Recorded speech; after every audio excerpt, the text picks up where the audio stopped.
Day 12, reading The Power Broker. I'm in part 6, The Lust for Power, chapter 29, and When the Last Law Was Down.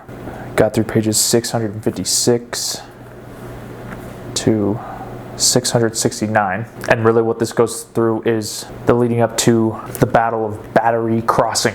It doesn't get to the conclusion, although I know that ultimately the Battery Crossing bridge Moses had wanted doesn't get built because we know that there's a tunnel instead. But what is outlined seems to be these parallels between Stanley Isaacs and Robert Moses. Stanley Isaacs being the light version of Moses in that he is a reformer who continues to believe in his principles and ideals, doesn't adhere to this idea that the ends always justify the means, and wasn't really willing to sacrifice his principles entirely in order to get things done. He stood firm in his principles, whereas we see that the genesis of Moses over the years is him willing to change to get what he wants, to accrue the power that he wants to have to bring into being the dreams he's had for himself and the city. Isaacs is the spearhead of this movement to stop the building of the Battery Park Bridge, and the means through which he does this is by galvanizing, I guess not necessarily galvanizing everybody. There was a lot of people who the old guard of the city, the patricians of the city, who were there and appreciated the history and the beauty of the park, the value of the park, and the tip of Lower Manhattan. But what Stanley Isaacs did was he deployed Moses' own methods against him. He was not bamboozled by the density of the laws that Moses was trying to push through in order to finalize all the authority to be able to build the bridge. Isaacs combed through the proposals and found holes in them, namely that it was pretty explicit that some of the things that Moses had said in his proposal for what it would cost to build the bridge were just not true, but he was able to pull that out. He was able to organize proposals that showed how damaging a bridge would be in the same way that Moses tried to create proposals to show that the bridge wouldn't be that big of a deal. Both of them doing so in ways that could be argued to be misleading. Like the example in the book is Moses drafts up this proposal using visuals of what the bridge would look like from a bird's eye view, and from that vantage point it doesn't look like it would be anything too destructive. But then Isaacs turns around and creates visuals of what it would look like from the ground, contracting out an artist to render just how significantly large even an infrastructure to have be at the base of the bridge would be. And he even has the artist employ a vantage point from beneath ground level, which makes the bridge look even a little bit worse than it might actually look, and more devastating than it might actually be. But again, deploying Moses' own tactics against him. And then in a lot of ways, this section, these 10 pages or whatever, seem to be foreshadowing the illumination of Moses' methods, at least by the old guard and like the aristocracy of the city.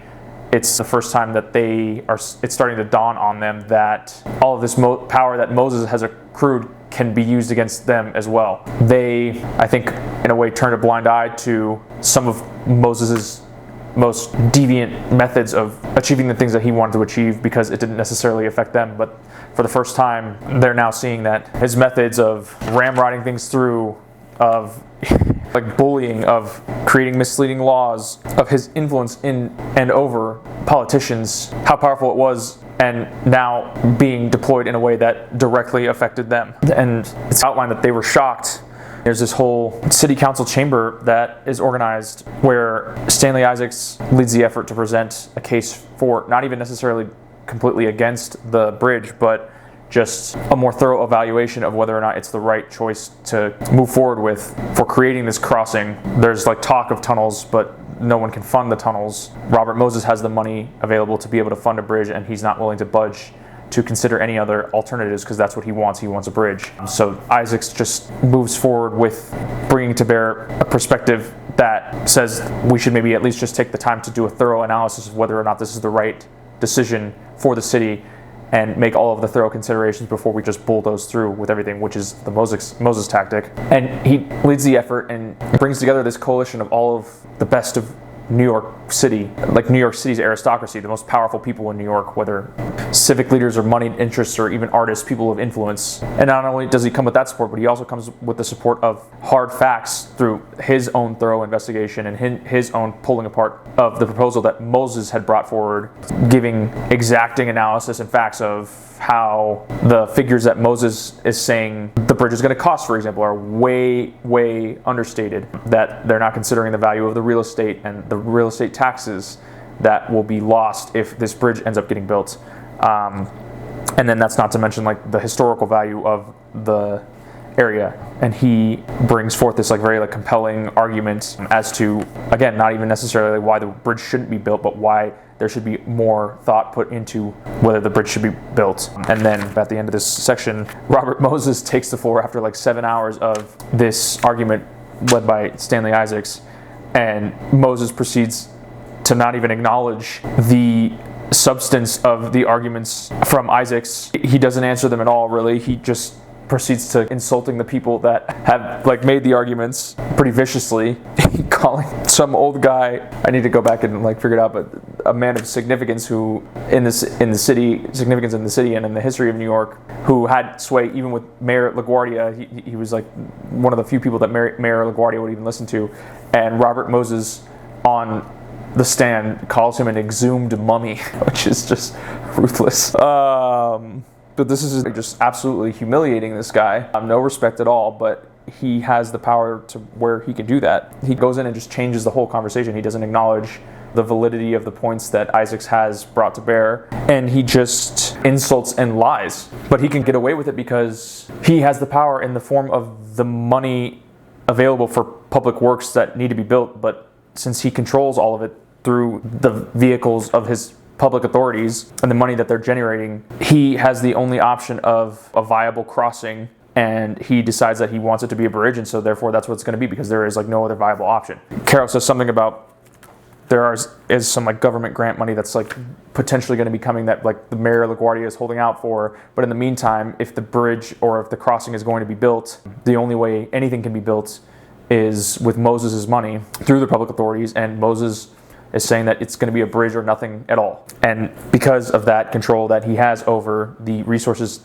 necessary to build it, even though there is so much and so many reasonable considerations that should be made, reasonable arguments for why a bridge would be better or a tunnel would be better, clarifications that the cost to the city ultimately is going to be way more than what Moses has proposed, it almost doesn't matter, because ultimately Moses is the linchpin to anything being built at all. And he realizes this, and this emboldens him to absolutely just disrespect everything that Stanley Isaacs and all of the people that are filling the chamber, all of New York's like best and brightest and most powerful and elite, because there's nothing that they can do, really, if they want something to be built at all. He has the power to be able to give them an ultimatum of it's my way or nothing at all. And because of that, he almost doesn't even take the council meeting seriously, and this seems to be the first tricklings of insight into not this corruptive nature of power, but a reflection of the ugly depths of Robert Moses' inherent character now being revealed because he has all of this power, all of this control over what will and won't be built in the city that he's been accumulating over the decades. And so this seems to be like the turning at which the rest of the members of significance of city and municipal power in New York start to realize the creature that Robert Moses has become and how it is now going to affect them. When he was doing all of this before at smaller and smaller scales, but that it was affecting people. He was using these tactics before, this aggressiveness, like the insults, the accumulation of power through backhanded means, but they almost turned a blind eye to it because it didn't affect them directly. But now it's almost too late, because through the vehicle of the public authorities and the bond contracts within them and the inviolable nature of those contracts, Moses is untouchable. So this took me kind of a while to chew through. I'm probably missing so much in it, but ultimately that's what it does feel like it's leading to. Is this is the tipping point in the instance of this realization too late by the people of significance within the city that Robert Moses is now a force that they can't control, and they're going to have to deal with the distasteful consequences of it. We'll see how it plays out with this battery crossing, because obviously they do have this win of a bridge not being built that would ruin the battery, but it seems to be the outlining of a beginning of an awakening of the people of consequence in New York City to how powerful Robert Moses has become. So I'm going to try to pick back up, hopefully get through to the end of this chapter on our next session, but we're in the trenches and reading slow and understanding even slower, but hopefully understanding deeply, and we'll keep up the effort and catch you on the next page.